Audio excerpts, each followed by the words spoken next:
یہ ایک آج کی صورتحال جو ہے، یہ ایک بڑا ظاہر بات ہے، ایک ایسا لمحہ ہے کہ جو واقعی اس لیے بھی خوشی کا ہے کہ دو چیزیں ہماری جو ہیں، ایک ہماری ہے عسکری ڈیپینڈنس، ملٹریلی، وہ ہماری چائنا پہ گزشتہ 15-20 سال سے ہو چکی ہے مکمل طور پہ. ہم نے خدا حافظ تقریباً کہہ دیا ہوا ہے امریکہ کو، لیکن ہماری سیاسی ڈیپینڈنس ابھی تک وہیں پر چل رہی ہے، ڈپلومیٹک ڈیپینڈنس بھی اس سے چل رہی ہے. ظاہر بات ہے وہ ملک، لیکن اس کے باوجود بھی عسکری ڈیپینڈنس نے ہمارے لیے ظاہر بات. آپ سے ہم نے کافی گفتگو پہلے کی، لیکن آج ہم آپ کے اس دور سے شروع کرتے ہیں کہ جو پاکستان کے اندر ایک پاکستان پوری دنیا میں تبدیلی کا دور تھا. یعنی افغانستان سب سے پہلے تبدیل ہوا ہے، اور افغانستان میں طالبان آئے ہیں اور ملا عمر کی حکومت بنی ہے، اور پھر اس کے بعد اس کی جسے کہتے ہیں بات کی جو وہاں چیزیں بلٹ ہوئی ہیں، پھر اسامہ بن لادن، پھر 9/11 ہوا ہے، اور پھر اس کے بعد نواز شریف بھی گئے پہلے وہ سب.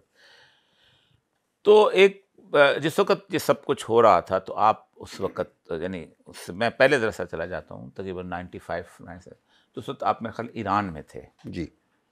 تو ایران میں آپ ای سی او میں تھے؟ ای سی او کا سیکرٹری جنرل تھا میں. اچھا اچھا. میں ایکچولی ایران گیا تھا 90 میں کوریا سے. ایکچولی ہماری جو لاسٹ کنورسیشن ہوئی تھی وہ ایران میں جب سفیر تھا وہاں کے واقعات سے پر ہم ختم ہوا تھا، لیکن ایران میں سفیر ہو کے گیا تھا. پھر 2 سال کے بعد مجھے سیکرٹری جنرل بنا دیا گیا تھا ای سی او کا. ٹھیک.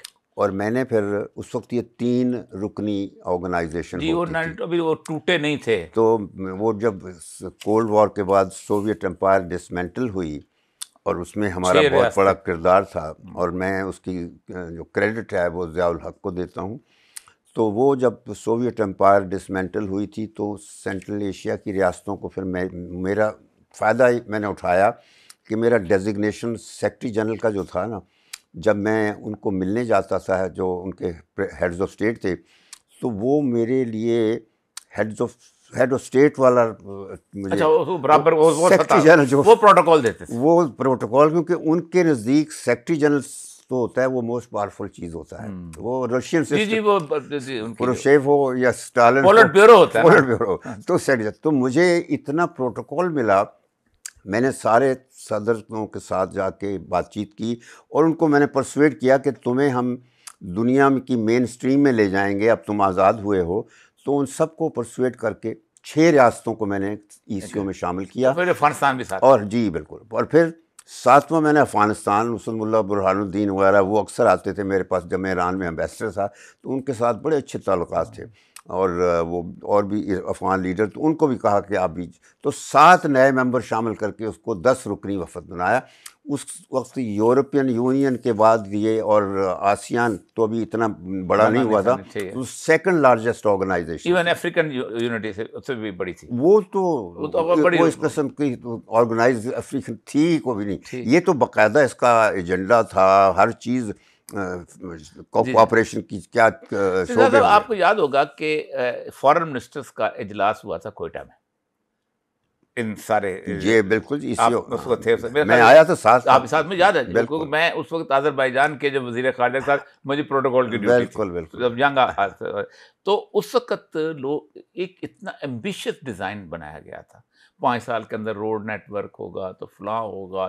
آپ یاد؟ سب کچھ بنا. مجھے یاد. آپ میں بتاؤں سب کچھ بن گیا تھا. ہم نے ایک Almaty outline plan of action بنایا تھا جس میں سارے ممبروں 10 ممبروں کو سڑکوں اور by air by train link کرنا تھا. نقشے بنا لیے گئے تھے اور بہت کچھ پلان. اسی طرح کوئٹہ پلان آف ایکشن بنا تھا، استنبول ڈکلیریشن پلان بنا تھا. لیکن یہ ہے کہ افغانستان کی وجہ سے کچھ آگے نہیں گیا وہاں پیس کا، اصل امن کی وجہ سے. بلکہ اب شنگھائی بھی آ کے پھنس گیا ہے وہاں. شنگھائی اور ای سی او دونوں آرگنائزیشنز اس خطے سے ریلیٹڈ ہیں، مگر because of the situation in Afghanistan وہاں کچھ آگے جاتا نہیں. اب تو افغانستان کچھ بہتر نہیں ہو گیا، مطلب اس وقت تو نہیں وار لارڈس تھے. بالکل افغانستان نہیں بہت بہتر ہو گیا ہے. بلکہ ہمیں یہ جو 22 کا اکارڈ ہوا ہے، ایگریمنٹ ہوا ہے، جو امریکہ جب ہماری مدد سے امریکہ نے اپنے آپ کو وہاں سے نکالا ہے، نکالا، خود کو نکالا، قطر والا جو سارا ہوا ہے، قطر کا دوحہ اکارڈ. تو وہ بدقسمتی سے وہ اکارڈ جو کنسولیڈیٹ نہیں ہوا، اس سے پہلے ہمارے اپنے ہاں تبدیلی آ گئی تھی، جس کی وجہ سے اب افغانستان میں وہی سچویشن آ گئی ہے. In fact the Indians have taken advantage, so they are back in Afghanistan. اس کی ایک وجہ ہے کہ آپ نے افغانستان کے لیے راستے بہت مسدود کر دیے ہیں. نہیں، وہ تو یہ ایسا ہے کہ افغانستان سے بھی ظاہر ہے کچھ پرابلمز ہیں جو وہ TTP وغیرہ کا ہے، اور یہ مسئلے ایسے ہیں، لیکن ہمارے ہاں وہ سوچ نہیں ابھی پیدا ہوئی جو ہوتی ہے کہ آفٹر آل جو ٹیررزم ہوتا ہے یہ افراد پر نہیں ہوتا. ٹیررزم ایک سوچ ہوتی ہے. آپ راکٹوں گولیوں سے کوئی ٹیررسٹ کو نہیں مار سکتے، لیکن آپ جب تک اس سوچ کو نہیں ختم کریں گے. سوچ جو ہے یہ گورننس کا مسئلہ ہوتا ہے. جو ہمارا 2014 کا ایک نیشنل ایکشن پلان بنا تھا، بہت اچھا پلان تھا. اس میں پہلے 2 پوائنٹس تھے جو ہماری فوج نے کرنے تھے، کہ ٹیررسٹوں کا ٹرائل کرنا ہوگا اور دوسرا پھانسی دینی ہوگی. یہ 2 پوائنٹس. تو فوج نے ان پہ عمل کیا، لیکن وہ action plan remains in implemented, because جو 18 پوائنٹ تھے جن پہ سویلینز نے کرنا تھا، انہوں نے گورننس کا کہیں چھوڑے ہی نہیں ہے حال.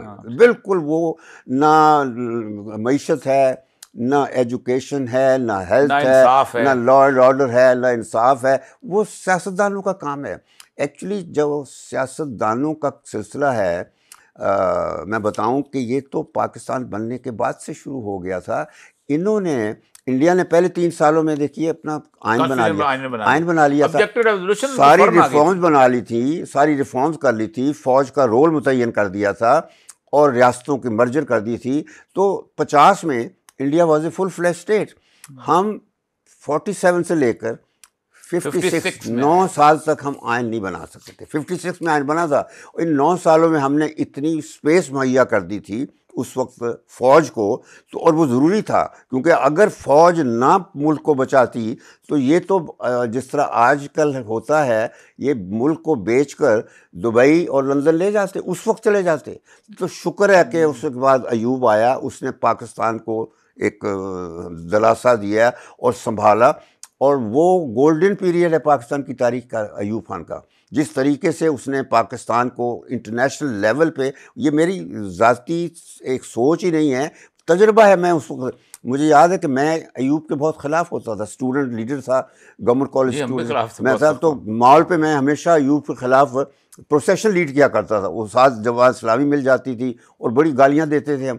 لیکن جب میں فارن سروس میں پہلی میری پوسٹنگ ایران کی تھی، وہاں میں نے 2 دفعہ ایوب خان کو شہنشاہ کے ساتھ بات کرتے ہوئے میں نے منٹس لیتا تھا.